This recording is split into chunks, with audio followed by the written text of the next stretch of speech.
Hello friend, good morning all of you. बच्चों, अब तक हमने जिस टॉपिक पर आपके साथ बात की वो था भारतीय राष्ट्रीय आंदोलन के अंतर्गत द्वितीय क्रांतिकारी चरण। द्वितीय क्रांतिकारी चरण के अंतर्गत हमने यह ना द्वितीय क्रांतिकारी जो चरण था वो अक्टूबर 1924 से स्टार्ट होकर किस तरह मैं आपको 1928 तक ले गया था, और किस तरह HRA हिंदुस्तान रिपब्लिक एसोसिएशन, और उसके बाद HRA को जो बदल दिया गया।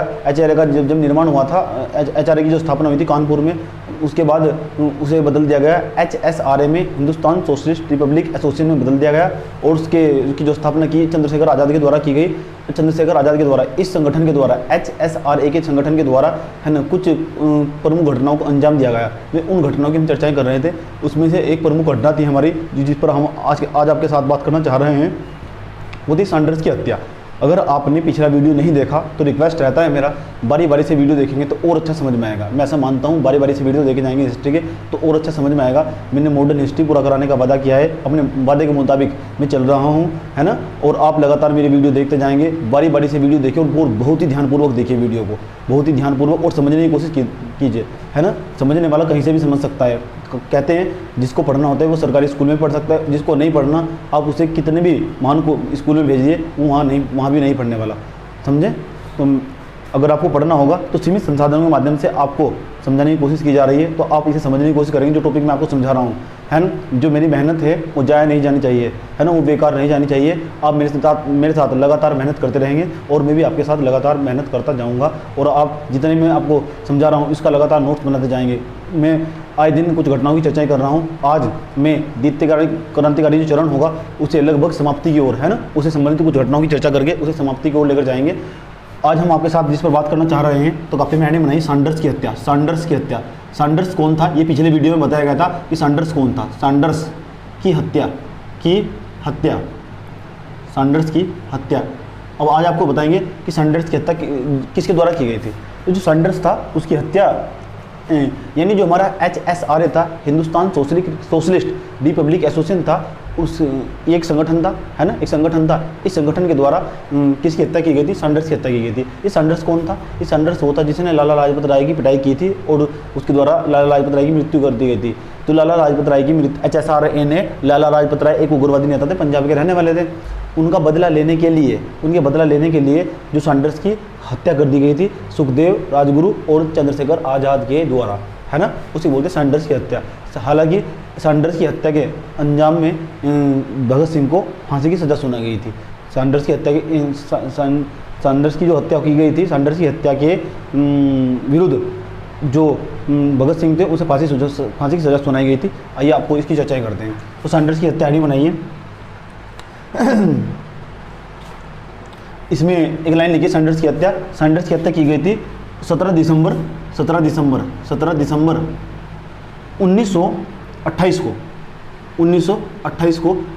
1928 को हत्या कर दी गई। डेट इतनी महत्वपूर्ण नहीं है, लेकिन डेट से एक ऑर्डर याद रहता है, यानी क्रम याद रहता है आपको। सैंडर्स की हत्या कर दी गई, किसके द्वारा कर दी गई? आइए, HSRA के द्वारा सैंडर्स की हत्या कर दी गई। HSRA के द्वारा सैंडर्स की हत्या कर दी गई। सैंडर्स कौन था? ये एक सहायक पुलिस अधीक्षक था, सहायक पुलिस अधीक्षक ASI, इसे बोलते हैं ASI, सहायक पुलिस अधीक्षक था, है ना। 30 अक्टूबर 1928 को लाहौर में साइमन कमीशन के विरोध में अभियान के दौरान लाला लाजपत राय पर लाठीचार्ज करवाकर उन्हें घातक रूप से घायल कर दिया गया था। यही तो बताया, समझा मैंने। उसके बाद उनका बदला लेने के लिए 17 दिसंबर 1928 को लाला लाजपत की जो पिटाई कर दी गई थी उसका बदला लेने के लिए सैंडर्स की हत्या कर दी गई। कहा जाता जो सबसे पहले गोली चलाई थी ना, वो चलाई थी सुखदेव ने, है ना। सुखदेव, पहली गोली राजगुरु ने चलाई थी शायद, है ना। फिर दूसरी गोली, 3-4 गोली मारी भगत सिंह ने। इतना जज्बा था इन लोगों के अंदर।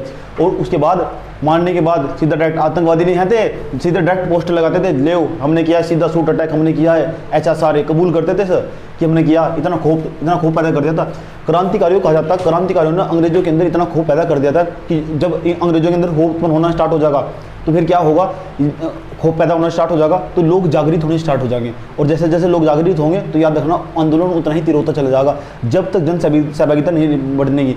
HSRA हिंदुस्तान सोशलिस्ट, जो सोशलिस्ट शब्द सोशलिस्ट जो शब्द जोड़ा गया था ना, वो इसलिए जोड़ा गया था, जो सोशलिस्ट शब्द आप इसमें देख रहे हैं ना, वो इसलिए ही जोड़ा गया था, इसलिए जोड़ा गया था। क्यों? इसका ये मतलब होता कि अब एक समाजवादी गणराज्य की स्थापना करना। समाजवादी का आपको बता रखा, समाजवादी का क्या मतलब हो, समाजवादी जैसे शब्द ले गए तो HSRA तो अधिक मात्रा में लोग जुड़ते चले गए। चलिए, ये बात थी किसकी? तो ये कुछ घटनाएं थी जिन्होंने अंजाम दिया HSRA के द्वारा। अब आपको कहानी को आगे बढ़ाते हैं सीधा।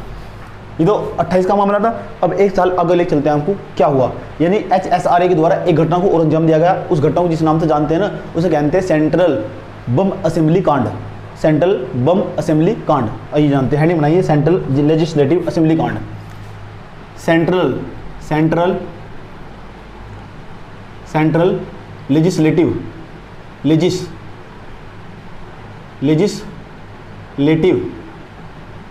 सेंट्रल लेजिस्लेटिव असेंबली बम कांड। असेंबली बम कांड, बम कांड इंग्लिश का नाम है। सेंट्रल लेजिस्लेटिव असेंबली बम कांड क्या हुआ था? जो सेंट्रल लेजिस्लेटिव था ना दिल्ली के अंदर, ये घटना दिल्ली की, कहाँ की? दिल्ली की। तो जो HSRA था, HSRA Hindustan socialist Republic association है ना, HSRA जो जिसकी स्थापना की गई थी किसके द्वारा?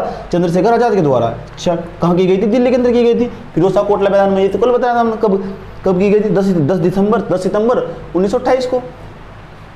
तभी इन्होंने एक घटना को अंजाम दिया है ना। एक बिल लाया गया था, एक तो लाया गया था ट्रेड डिस्प्यूट बिल।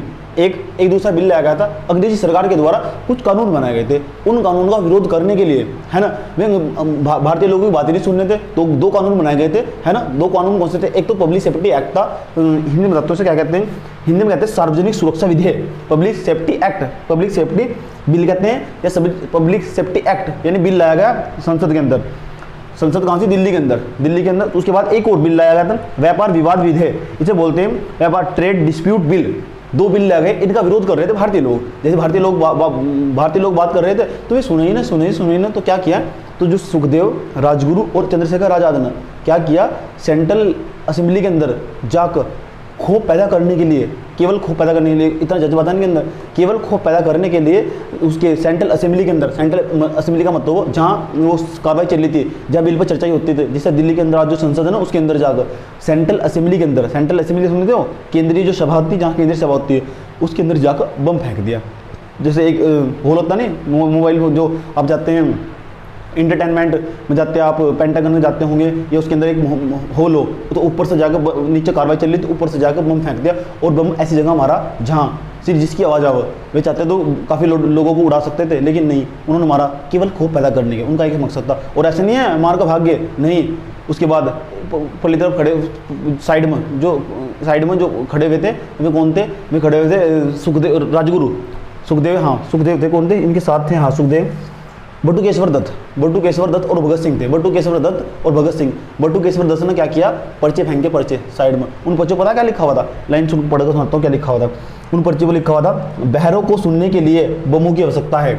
क्या लिखा हुआ था? जो उन पर्चे पर जो पेज फेंके थे ना, ऐसा यानी पर्चे उड़ाए गए इस तरह बम मारने के बाद। उन्हें पता था इसका अंजाम क्या होगा, है ना। चंद्रशेखर आजाद, बटू केशवर दत्त, भगत सिंह, यानी HSRA ने एक प्लानिंग बनाई थी, एक प्लानिंग के तहत हो रहा था सब, और उन्हें ये पता था इस प्लानिंग का अंतिम परिणाम क्या होने वाला, फांसी की सजा सुनाई जाएगी, डायरेक्ट सीधी बम फेंकने में फांसी की सजा।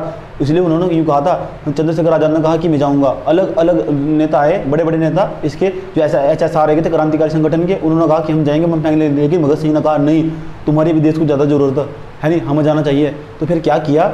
जब सेंट्रल असेंबली के अंदर बम फेंका गया तो इसके उपलक्ष्य में फांसी सुनाई गई। हालांकि फांसी सुनाने केवल बम तो कोई नुकसान भी नहीं हुआ था। उस फांसी के पीछे जो तर्क था ना, वो कुछ और था। सैंडर्स की हत्या का बदला लिया गया था भगत सिंह के द्वारा। भगत सिंह से राजगुरु और सुखदेव से, इनसे बदला लिया गया था सैंडर्स की हत्या का। ये चल रहा था, असली खेल कुछ और था, है ना। तो आप हेडिंग बनाई होगी आपने, सेंट्रल लेजिस्लेटिव असेंबली बम कांड। देखो इतना जज्बा था हमारे क्रांतिकारियों के अंदर, आप अंदाजा लगाओ, जिसका परिणाम भी पता हो कि क्या परिणाम होने वाला। जब आप सेंट्रल असेंबली के अंदर बम फेंक रहे हो, क्या परिणाम होने वाला, आप अंदाजा लगा सकते हैं कितने बड़े देशभक्त रहे होंगे। ऐसी देशभक्ति आज का हमें मिलने वाली है ना। ऐसी देशभक्ति तो आजकल सोशल मीडिया में मिलेगी, आप उठाओ और स्टेटस लगाना स्टार्ट कर दो, ऐसा लगे दुनिया में सबसे बड़े देशभक्त यही है ना। सेंट्रल लेजिस्लेटिव असेंबली बम कांड ये कब हुआ? 8 अप्रैल 1929 को 1929 को ये जो बम कांड हुआ 8 अप्रैल 1929 को हुआ ये बम कांड। चलिए जनाब सर और कुछ बताओ इसके बारे में, आइए जानते हैं सर, कुछ लाइन लिखवाते हैं सर इसके बारे में, है ना। इसके प्रमुख जो अभिव्यक्ति थे, इसमें प्रमुख अभिव्यक्ति इसके अंदर जो प्रमुख अभिव्यक्ति दिखाई देंगे इस बम कांड के अंदर अभिव्यक्ति, वे कौन थे? भगत सिंह, आप लिख सकते हैं भगत सिंह एवं बटुकेश्वर दत्त, भगत सिंह एवं बटुकेश्वर दत्त। चलिए और बताओ सर, और बताते हैं तुम।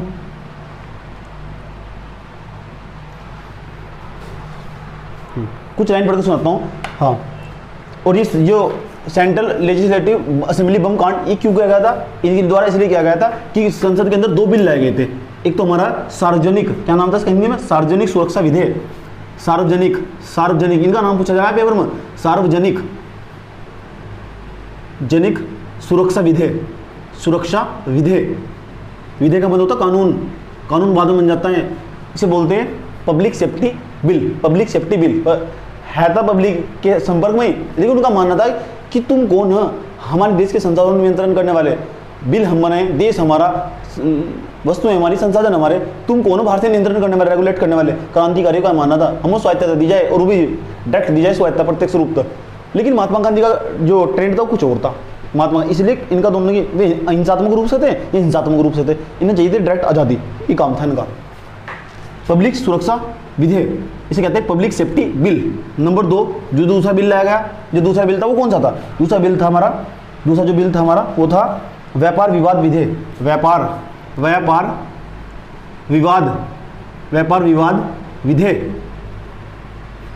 विवाद विधेयक, इसे कहते हैं ट्रेड डिस्प्यूट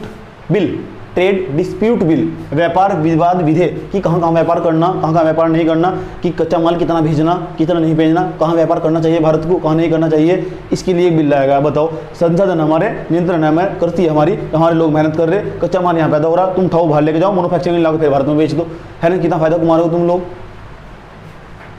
ये था। तो इसका विरोध होना चाहिए था, इसका विरोध होना चाहिए था। अंग्रेजों के अंदर खौफ पैदा करने के, कहा जाता क्रांतिकारियों ने अंग्रेजों के अंदर इतना खौफ पैदा कर दिया था, जो वहाँ ब्रिटेन के अंदर सिविल सर्विस का एग्जाम देते थे ना, है नहीं, और जो डीएम बनकर यहाँ आया करते थे, तो आने से डरना स्टार्ट कर देता, मना कर देता कि हाँ, प्रार्थना प्रेरित किया करते थे कि मेरी ना क्रांतिकारियों से इतनी डरने स्टार्ट हो गए थे कि क्रांतिकारी इतना खौफ खाते थे कि कहते थे कि मेरी पोस्टिंग कभी भी भारत में ना हो। समझ गए? अब अंदाजा लगाओ, अंतर्राष्ट्रीय स्तर पर क्रांतिकारियों ने माहौल बना था, अंतर्राष्ट्रीय स्तर पर माहौल बनाया था। अब तैयार करूंगा एक ऐसा संगठन, है ना। चलो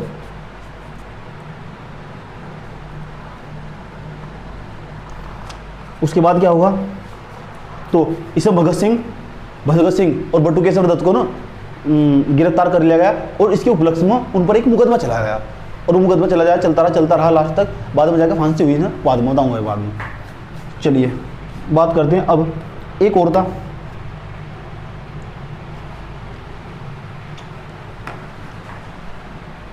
एक और HSRA के द्वारा एक और परिणाम। अब तो आपको पता ही क्या हुआ, अब बटुकेश्वर दत्त और भगत सिंह को तो गिरफ्तार कर ही लिया, तो HSRA भी तो जिंदा थी। आज़ाद सिंह, चंद्रशेखर आज़ाद कभी भी अंग्रेजों की गिरफ्त में नहीं आए, बड़े खतरनाक थे, है ना, बहुत ही फुर्तीले थे, बड़ी खतरनाक बॉडी थी उनकी, याद रखना बात। कभी भी उनके पक्ष में, उनके संपर्क में नहीं आए, बच के भाग जाया करते थे, विदेश चला जाया करते थे। ऐसे थे माने चंद्रशेखर आज़ाद, ऐसे देशभक्त में, है नहीं। लेकिन महात्मा गांधी ने सपोर्ट करते थे अंदर ही अंदर। कहा जाता था उन्होंने, महात्मा गांधी ने ना एक जो अखबार था यंग इंडिया था, पता नहीं कौन सा अखबार था उस समय, बताऊंगा आपको, पम्पलेट मुझे जानकारी मिलती है, गुप्त दस्तावेज है उनसे जानकारी मिलती है, ये नहीं जो आप इतिहास पढ़ते हैं, है ट्रेडिशनल सब्जेक्ट से जानकारी नहीं मिलती, जो गुप्त डॉक्यूमेंट है। मैंने बुक पढ़ी थी एक महात्मा गांधी की, वे कहते थे कि जो हमारे ये ना, ये क्रांतिकारी, ये देशभक्ति है इनके अंदर, यूँ नहीं लोग घृणा करते थे, यूँ कहते थे भटके हुए देशभक्त, इन्हें सही राह पर लाया जाए, है ना। महात्मा गांधी का ये मानना था, उन्हें सपोर्ट भी करते थे महात्मा गांधी, ऐसी बात नहीं है ना। लेकिन मुझे बड़ा दुख होता, न तो ब्राह्मणवादियों ने, न साम्राज्यवादियों ने, न भारतीय इतिहासकारों ने, किसी ने भी क्रांतिकारियों का इतिहास नहीं लिखा। इनके ऊपर किताब लिखी जानी चाहिए, और अच्छी तरीके से किताब लिखी जानी चाहिए थी, और लोगों को पढ़ाया जाना चाहिए था, है ना।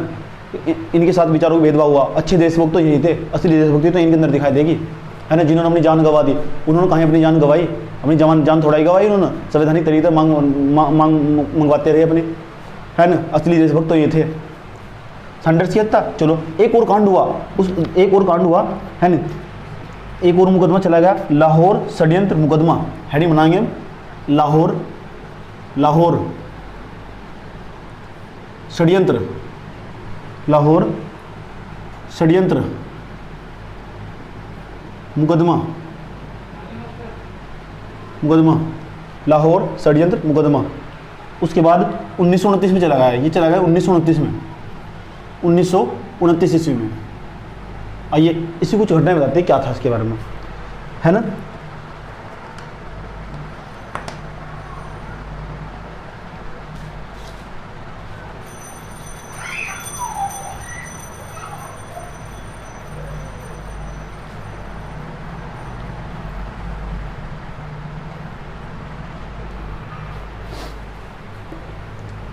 देखो क्या हुआ था,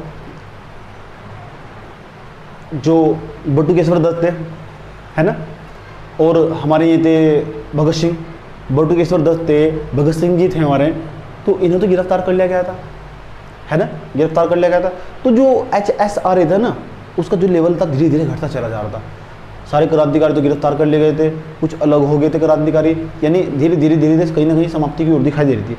तो उसने क्या किया, हालांकि तुम्हें बताऊं, जो ये मैंने गिरफ्तार कर लिया गया ना, तो यहाँ क्या हुआ, कई सारे क्रांतिकारी थे, उनमें एक का नाम था जतिन दास था।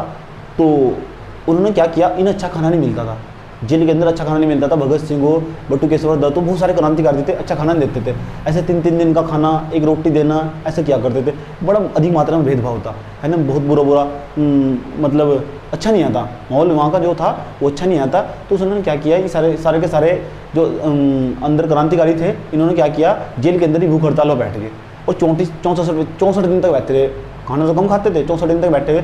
तो 64वें दिन क्या हुआ था, एक व्यक्ति की मृत्यु हो गई थी, उनमें एक का नाम था जतिन दास, वो क्या नाम था, जतिन दास। तो जतिन दास की लाहौर षड्यंत्र मुकदमा से तो बोलते हैं जतिन दास की 64वें दिन मृत्यु हो गई थी, 64वें दिन क्या हो गई थी, मृत्यु हो गई थी, है ना। किसके कारण हुई थी, भूख हड़ताल के कारण। अच्छा, जब भूख हड़ताल के कारण इसकी मृत्यु होगी थी, तो अब बताओ जब मृत्यु हो जाएगी, जो क्रांतिकारी में एग्रेसिव हो जाएंगे, नहीं हो जाएंगे, क्या हुआ, लेकिन अंग्रेजों ने किसी की नहीं सुनी, एंड जो खाना दिया देते रहे, बोलते थे खाना हो खाओ, नहीं तो उनको कोई इफेक्ट नहीं पड़ने वाला। इतनी अधिक मात्रा में भेदभाव क्या करते थे अंग्रेज हमारे साथ, हमारे क्रांतिकारियों के साथ। उसके बाद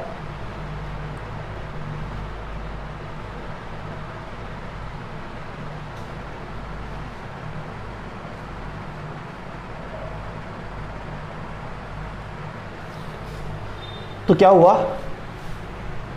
इसी समय 23 मार्च, ये डेट फेमस है आज भी, 23 मार्च, है ना, 23 मार्च 1931 को, समय बीता रहा लगातार, 23 मार्च 1931 को भगत सिंह, राजगुरु और सुखदेव, ये 3 ऐसे बंदे थे जिन्हें फांसी का शिकार होना पड़ा।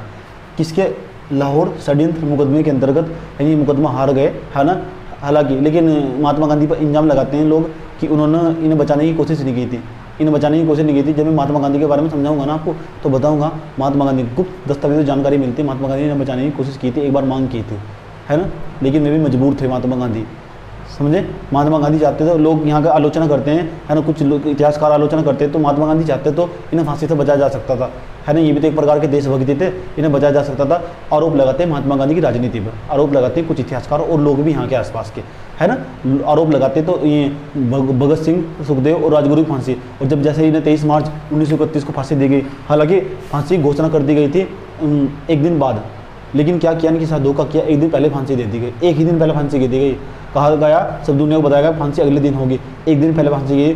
और इनकी जो लाश थी ना, लाश समझते हो, 26 का नहर के किनारे फेंक दिया गया, जाकर नहर के किनारे फेंक दिया गया, नहर के पास फेंक दिया गया, ताकि लोग इकट्ठे ना हो, संगठन ना बनाएं और आपस में कभी लड़ाई बच समझते हो, झगड़ा हो जाए कभी।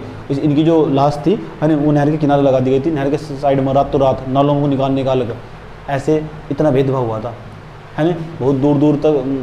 तो जनता को तो ये बात पता लग गई, उनकी लाश भी नहीं मिली, है ना, लाश मिली बाद में जाएगा, नहर के किनारे मिली बाद में जाएगा, तो जनता एग्रेसिव होगी और उत्तेजित होगी, बहुत अधिक मात्रा में आक्रोश उत्पन्न हुआ, पूरा देश शोक में डूब गया, क्योंकि 3 बंदों को, 3 बहुत बड़े से देशभक्त थे जिन्होंने अपनी जान गंवाई थी हमारे लिए, ताकि आज हम यहाँ बैठ कर पढ़ सको और मैं तुम्हें पढ़ा सकूँ और तुम बैठ कर समझ सको। 3 ऐसे देशभक्त थे। वे कौन से देशभक्त थे, उनका नाम आप याद रखना, ज़िंदगी भर याद रखना। 23 मार्च 1931 की डेट, समझ गए। हालांकि एक दिन बाद 24 मार्च को फांसी की सजा सुनाई गई थी, एक दिन पहले फांसी दे दी गई।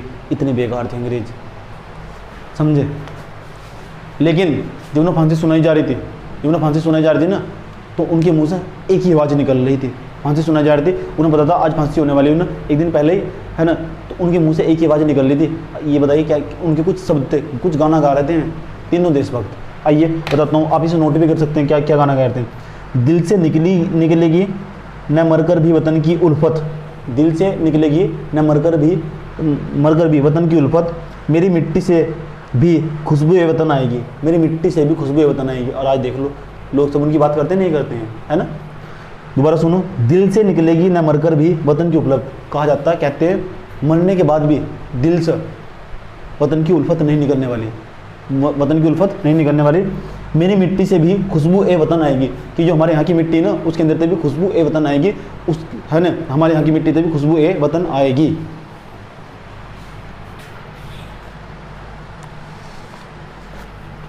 उसके बाद क्या हुआ, उसके बाद सुनो क्या हुआ।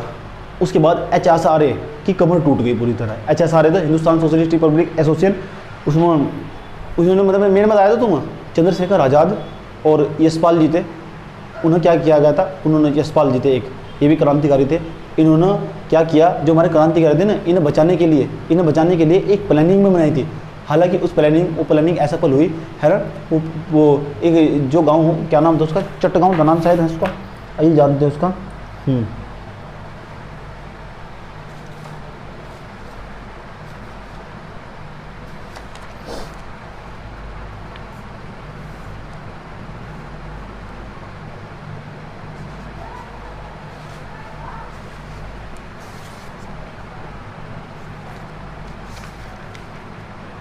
हाँ, इलाहाबाद के अंदर क्या हुआ, इन्होंने प्लानिंग बनाई। यशपाल थे तो बैठ कर प्लानिंग बना रहे थे, तो अंग्रेजों को जानकारी मिलेगी एक पार्क हो, आज भी वो पेड़ है ना। जो कक्षा 3-4 की किताब पढ़ा करते थे ना, उसके अंदर लेसन आया करता था, इस तरह चंद्रशेखर आज़ाद का लेसन आया करता था अलग। हमने देखा वो पेड़ था, तो उसमें क्या हुआ था, तो बैठ कर जब प्लानिंग बना रहे थे, अभी मैं पीछे एक पीछे ले जाता हूँ, रिवर्स ले जाता हूँ। तो क्या हुआ, प्लानिंग बनाते चंद्रशेखर आज़ाद और यशपाल जी बैठ कर प्लानिंग बनाते कि कैसे छुड़ाना चाहिए, है ना, कैसे बचा जा सके भगत सिंह को और सुखदेव राजगुरु को कैसे बचा जा सके। वहाँ से उन्होंने प्लानिंग बनाई थी, लेकिन उनकी प्लानिंग असफल हुई। और बाद में जाकर क्या हुआ, आग चारों तरफ तो उनके पास गन रखा करते थे हमेशा रहा आज़ाद, उनके पास गन रहा करती थी। वो कहा जाता है जब तक उनके गन में गोली रही ना, तब तक कोई भी अंग्रेज उनके पास ना भटका, है नहीं, पास ना भटका। और बाद में जाकर एक लास्ट गोली बच रही थी, उसने कसम खाई थी कभी भी अंग्रेजों के हाथ नहीं बनना, और मरा नहीं लास्ट तक। अरे लास्ट गोली बची थी, उन्होंने खुद ही मार ली गोली, खुद ही सुसाइड कर लिया। कि कहा था मैं कि अपनी मिट्टी के लिए, अब मिट्टी हाथों में मिट्टी उठाई और ऐसा रखी थी मिट्टी। जब उनके अंग्रेज ना खूब खाते थे, जब मरने के बाद जब पता लग गया ना, ऐसा नहीं हाथ सामने रख कर देखते थे मुँह की मरा कि नहीं मरा, है ना। और वीर गति को प्राप्त हुआ, मरना नहीं, वीर गति को प्राप्त हुआ। ऐसा अपनी मुट्ठी में वो लिए हुए थे मिट्टी, जब उनकी मुट्ठी खोल ली तो देखा क्या इसके अंदर मिट्टी थी, है ना। कितनी बड़ी देशभक्ति रही होगी, अंदाज़ा लगाओ। वो पेड़ आज भी है वहाँ, है ना। वो मिठाई की दुकान आज भी है, जिसमें पहली बार बैठे थे वहीं से, उसके बाद पार्क में गए थे, है ना। वो मिठाई की दुकान आज भी है। जब मुट्ठी खोलते थे तो उसके अंदर तो मिट्टी आई। उन्होंने क्या किया, तो इस तरह में वीर गति को प्राप्त हो गए। उसके जो गन थी ना, फिर उनकी गन निकाल ली, और उसका आज भी प्रतिबिंब और चित्र इस तरह बनाया गया उसी स्थान को आज भी, है ना। मैं गया घूमने के लिए वहाँ से, तुम भी जाना कभी घूमने के लिए, चलिए। तो इस तरह हमारे क्रांतिकारियों का धीरे धीरे बंगाल के अंदर ही फैला क्रांतिकारी बात, जो बंगाल के अंदर ही फैला। और अलग अलग क्षेत्र में जो हमारा क्रांतिकारी चरण था ना, भगवती चरण बुराना फिलोसॉफी बमो की स्थापना की। तो इसे इतना ही पढ़ना, इतने ही सवाल पूछे जाएंगे यहाँ से, इससे फालतू सवाल नहीं पूछा जाएगा, है ना। जो 1-2 पर्सन होगा मैं उसकी चर्चाएँ पर्सन उसमें कर दूंगा। जो पर्सन कल आपका मैं इससे संबंधित जितना मैंने समझाया ना, उससे संबंधित आपका टेस्ट लूँगा, और टेस्ट के अंतर्गत चर्चाएँ करूँगा इन टॉपिकों की, टेस्ट के अंतर्गत इन टॉपिक की चर्चाएँ करूँगा। टेस्ट मतलब उसके अंदर मैं आपको समझाऊंगा कि किस तरह के पर्सन आते हैं। ऑब्जेक्टिव पर्सन की बात करेंगे, और कल इसका मूल्यांकन भी करेंगे। मूल्यांकन का मतलब प्रथम क्रांतिकारी चरण और अंतिम क्रांतिकारी चरण, क्या क्या योगदान था इसका, क्रांतिकारियों ने क्या भारतीय राष्ट्रीय आंदोलन में योगदान दिया, योगदान था कि नहीं था, हाँ था, है नहीं। भारत जो अंग्रेजी थे, ब्रिटिश सत्ता थी, उनके अंदर खोपड़ी पैदा किया था, है तो योगदान था, कल चर्चाएं करेंगे इसकी। कल अब तक जो आप पढ़ रहे थे ना ये पीरी के फैक्ट थे, अरे अब बात करते हैं मेंस की। किसकी? मेंस की। वो कल फिर समय मिला तो फिर ऑब्जेक्टिव प्रश्न की चर्चा करेंगे आपके साथ, ताकि आप समझ सकोगे क्या था। इतना ही पढ़ना और फालतू एडवांस पढ़ने की कोई जरूरत नहीं है। इस एपिसोड में इतना ही रखता हूँ, कल मिलते हैं। धन्यवाद। थोड़ा थोड़ा इतना समय होने बाद आज मैं जो क्लास पढ़ा रहा हूँ ना 11वीं क्लास है मेरी, ये सुबह से लेकर लगातार पढ़ा रहा हूँ मैं। यार अंदाजा लगो इतना समय निकाल कर लेकर आऊँ आपके पास, फिर भी थोड़ा थोड़ा समय 5-10 मिनट जितना भी एडजस्ट होता है एडजस्ट कर लेता हूँ। ठीक, धन्यवाद।